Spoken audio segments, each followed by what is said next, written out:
Bonsoir, bonsoir Pips. Alors, on va faire un débrief rapide pour ce qu'on a vécu hier entre Marco Reus et Young Mesrin.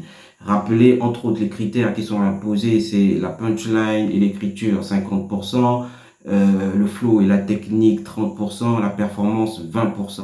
Donc, déjà, féliciter, entre autres, les protagonistes. Vous déméritez nullement pas, peu importe l'issue du verdict. Rappelez-vous que si vous êtes arrivé à ce niveau, c'est que vous êtes de très bons rappeurs. Maintenant, après, il faut contextualiser. On est plus dans le battle qu'autre chose. On n'est pas dans un concours de rap classique et tout, etc. où vous êtes des bons rappeurs déjà à la base, mais contextualisé, on est dans un battle. Donc, je vais donner mon avis, ma sensibilité par rapport à ce que j'ai été, par rapport à ce que j'ai écouté, par rapport à ce que j'ai vécu, par rapport à ce que j'ai ressenti.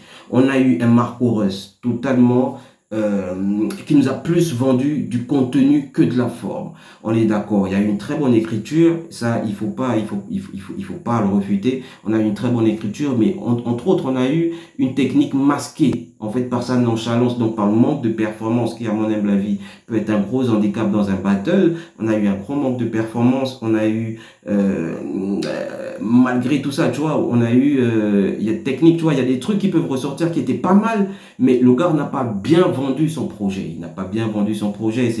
Il faut aller chercher. Ah tiens, ça c'est pas mal. Tiens, il a dit quelque chose, c'est pas mal et tout, etc. Mais il faut pas oublier qu'on est dans un battle et il faut vendre son produit. Ce qui est paradoxalement à Young Mesrin, qui a totalement essayé de globaliser le tout.